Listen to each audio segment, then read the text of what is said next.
है तो ज़्यादा बढ़िया है, क्योंकि अब पहली बार जैसे कि यहाँ पर ये विचार गोष्ठी हो रही है, तरह तरह के विचार आ रहे हैं और यहाँ एक समानता का भाव नज़र आ रहा है। क्योंकि अब तक ज़्यादातर पूरे भारतवर्ष में देखा जा रहा है कि जो बाबा साहब की जयंती है वो अधिकतर जो दलित शोषित लोग हैं वही मनाते हैं, और ये बाबा साहब को इतना संकुचित लोगों ने कर दिया है। उसकी वजह कहीं ना कहीं एक राजनीति रही है।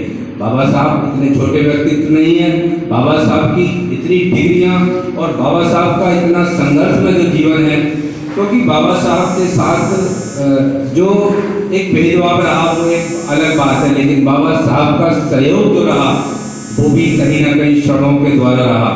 मैं बताना चाहूँगा कि बाबा साहब जब पढ़ रहे थे तो जो बाबा साहब के जो एक टीचर थे वो उन्हें चुपके से अपने घर से लाकर खाना खिलाते थे, वो भी एक क्षण थे। बाबा साहब के नाम के पीछे जो अम्बेडकर लगा है वो भी उनके एक विधायक का उपाधि दी गई है, जो बाबा साहब को उन्होंने अम्बेडकर नाम दिया है। और बाबा साहब एक कैलुस्कर नाम के जो एक दादा कैलुस्कर थे, जिन्होंने प्रथम बार बाबा साहब को गौतम बुद्ध की जीवनी दी और बाबा साहब के व्यक्तित्व को जाना, और जब बाबा साहब की प्रतिभा को जाना तो उन्होंने गायकवाड़ जो वहाँ कर एक बड़ौदा के राजा रहते थे उनसे स्कॉलरशिप देकर पढ़ने का जो काम किया वो भी एक स्वर्ण व्यक्ति थे। तो बात ये नहीं है कि उस समय भी अच्छे लोग थे, भले ही कम थे, लेकिन आज उन अच्छों की संख्या ज़्यादा हो गई है। लेकिन ऐसा नहीं है कि इस दुनिया में अच्छे लोग नहीं हैं। हम इसे जातिवादी में न बांटकर इस व्यक्ति का हमने व्यक्तित्व छोटा कर दिया है, वो हमारी राजनीतिक सोचों में कर दिया है। और बाबा साहब के एक दुर्भाग्य रहा है कि बाबा साहब इतने महान होने के बावजूद भी उन्हें सब कुछ जो समय पे मिलना चाहिए था वो उन्हें बाद में मिला।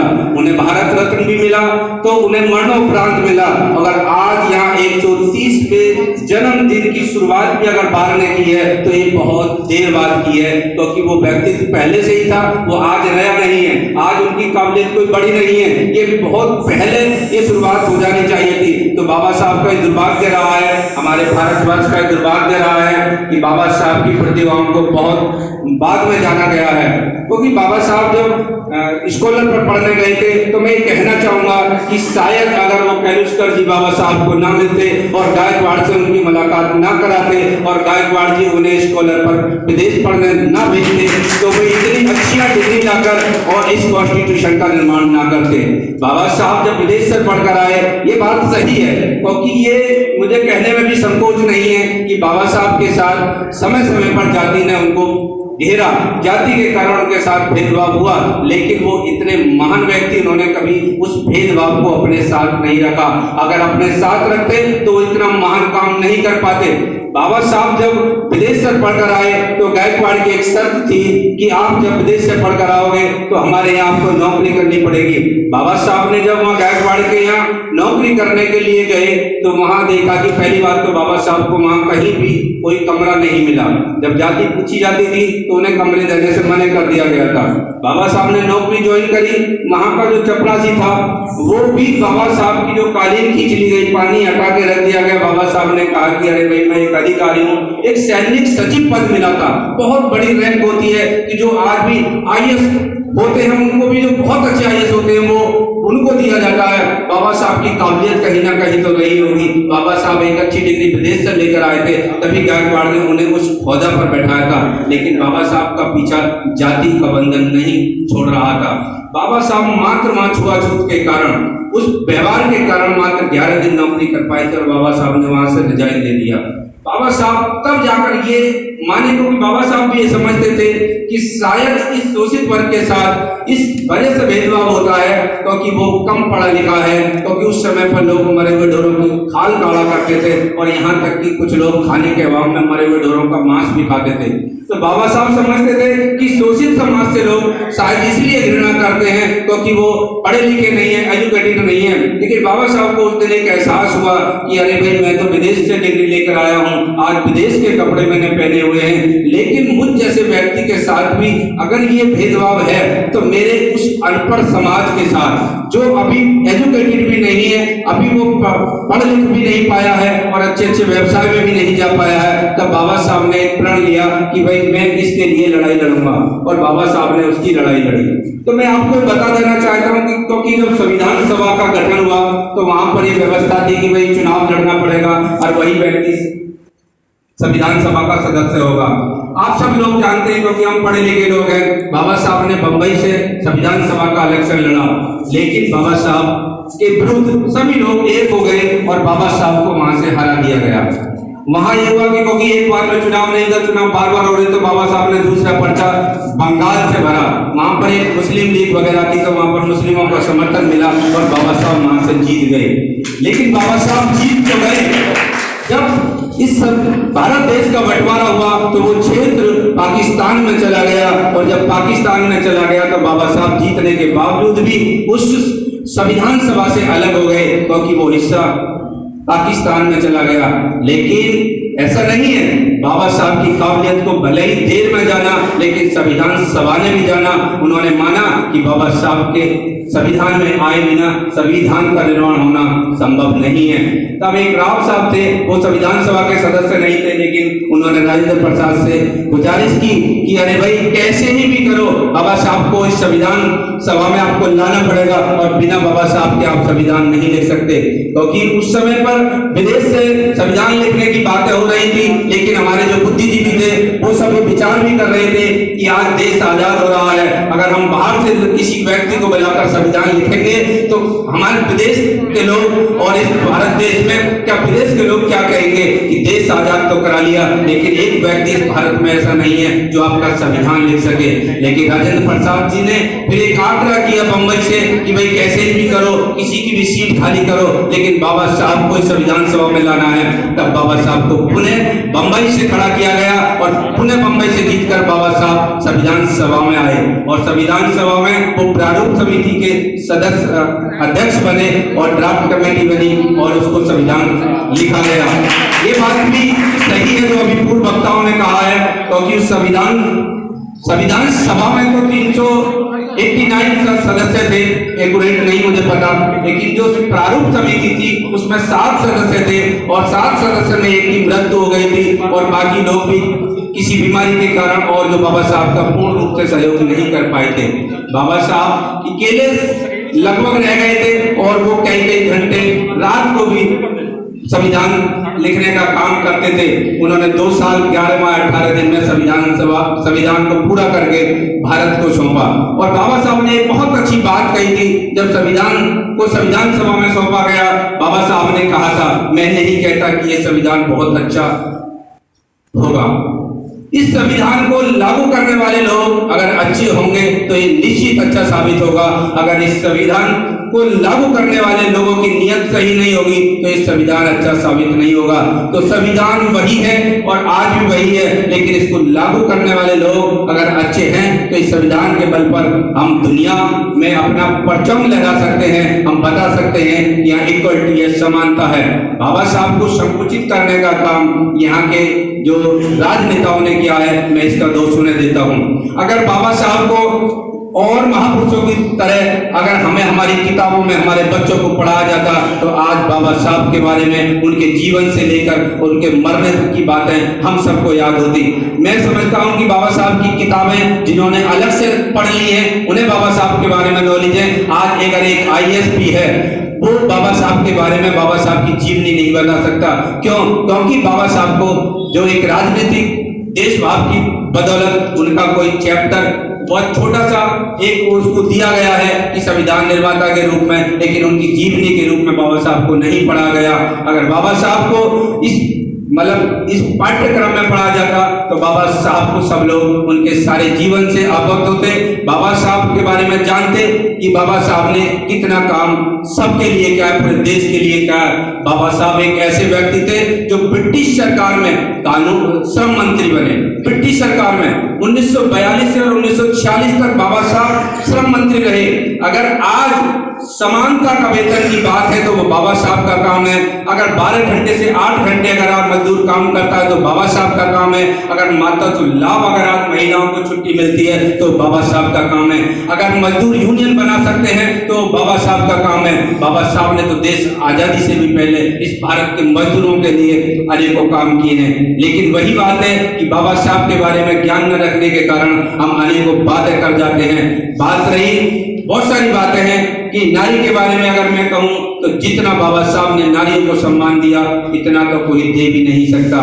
नारियों की हालत इस देश में क्या थी हम सब लोग जानते हैं। मैं सचिव महोदय से 2 मिनट लूंगा और नारियों के लिए बस 2 लाइन में कहना चाहूंगा। नारी बचाई नरक से अरमान थे अम्बेडकर, शोषितों के वास्ते वरदान थे अम्बेडकर। इस भारत देश की शान थे अम्बेडकर। सच पूछिए तो नारी के भगवान थे अम्बेडकर। अगर भारत का संविधान ना होता तो नारी की दशा क्या होती, जिस लेखक ने लिखा है उसकी मैं लाइनें आपको पेश कर रहा हूँ। भीमराव भगवान न होते देश की हालत क्या होती, अपने टुकड़े को ले करके हर बहना और मारोती। बाबा अगर संविधान न लिखते देश की हालत क्या होती, अपने टुकड़े को ले करके हर बहना और मारोती, हर बहना और मारोती। नारी को सम्मान न मिलता, दासी बन कर रह जाती, तन पर वस्त्र नहीं होते, पत्थर की मूरत कहलाती। नारी को सम्मान न मिलता, दासी बन कर रह जाती, तन पर वस्त्र नहीं होते, पत्थर की मूरत कहलाती। बात न उसकी कोई करता, बात न उसकी कोई करता, ऐसे बोझी बन जीती, अपने टुकड़े को ले करके हर बहना और मारोती, हर बहना और मारोती। पैर की जूती होती नारी, पहन के फेंक दिया जाता, समझ खिलौना तब नारी को खेल के तोड़ दिया जाता। पैर की जूती होती नारी, पहन के फेंक दिया जाता, समझ खिलौना तब नारी को खेल के तोड़ दिया जाता। नीच कहा जाता नारी को, नीच कहा जाता नारी को, पशुओं में गिनती होती, अपने टुकड़े को ले करके हर बहना और मारोती, हर बहना और मारोती। डोली उठती जब बहना की, ठाकुर जी के घर जाती, अपनी आबरू और इज्जत को बन के मुंह को वह लुटवाती। डोली उठती जब बहना की, ठाकुर जी के घर जाती, अपनी आबरू और इज्जत को बन के मुंह को वह लुटवाती। बदनामी का लेके बोझा, बदनामी का लेके बोझा, सारा जीवन को ढोती, अपने दुखड़े को ले करके हर बहना और मारोती, हर बहना और मारोती। बनना पाती ड्यूटी कर सपने मिट्टी हो जाते, पढ़ने का मौका नहीं मिलता, अरमा सारे दब जाते। बनना पाती ड्यूटी कर सपने मिट्टी हो जाते, पढ़ने का मौका नहीं मिलता, अरमा सारे दब जाते। नारी शक्ति ना कहलाती, नारी शक्ति ना कहलाती, ऐसे वो जीवन जीती, अपने टुकड़े को ले करके हर बहना और मारोती, हर बहना और मारोती। देख दुर्दशा तब नारी की, बाबा मन करुणा लाए, दिल बाकर के हक नारी को जीवन में खुशियाँ लाए। देख दुर्दशा तब नारी की, बाबा मन करुणा लाए, दिल बाकर के हक नारी को जीवन में खुशियाँ लाए। सूरज राही मिल के सुनाए, प्रेम की ये पावन ज्योति, अपने टुकड़े को ले करके हर बहना और मारोती। बाबा अगर संविधान लिखते, देश की हालत क्या होती, अपने टुकड़े को ले करके हर बहना और मारोती, हर बहना और मारोती, हर बहना और मारोती। सभी को जय हिंद, जय भारत, जय संविधान। और पुणे में अपने अध्यक्ष महोदय और जो सेक्रेटरी महोदय और पूरी बाल की टीम का पुणे में साधुवाद करता हूँ कि उन्होंने इस विचार गोष्ठी का आयोजन करा और हमारी संकीर्ण मानसिकता को जन जन में फैलाने का काम किया। मैं समझता हूँ कि आज से बहुत सारे लोगों की जो संकीर्ण मानसिकता बाबा साहब के बारे में रही है थोड़ी घनी, तो वो अपनी सोच को बढ़ाएंगे और बाबा साहब को पढ़कर ये जाने, खुद बाबा साहब को पढ़कर ये जाने क्या बाबा साहब वाकई में शोषित लोगों के ही थे, क्या बाबा साहब वाकई में छोटी सोच के थे, क्या बाबा साहब का व्यक्तित्व वाकई में इस शोषितों को समेट कर रख देना चाहिए। वो जरूर बाबा साहब को पढ़े और बाबा साहब के बारे में स्वयं अपने आप में जाने। जय। बहुत बहुत धन्यवाद सुषमा जी। अब मैं इस क्रम में श्री हुकुम से भाई साहब का निवेदन करूंगा कि वो आए और